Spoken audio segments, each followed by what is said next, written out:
important pieces that I want everyone to take from what you just said.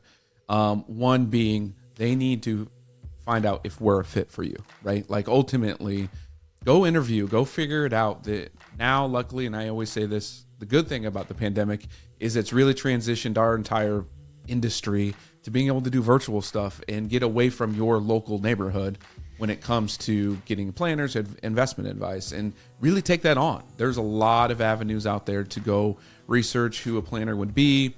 Social media is huge. Obviously, we're on it a lot. You're going to learn who we are. Like, you're going to know the person, right?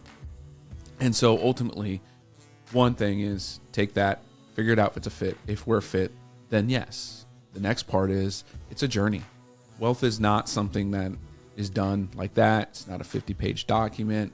It takes time. It's going to take us time to earn your full right trust and understand the value. But also ultimately, you're going to be doing this whole journey until you die. Like there's no winning this battle. It's being ahead of the game and making sure that we can, make sure the risks are taken out. But ultimately, this is something that goes forever. It's never an end being. So I wanted to make sure we highlighted those two things.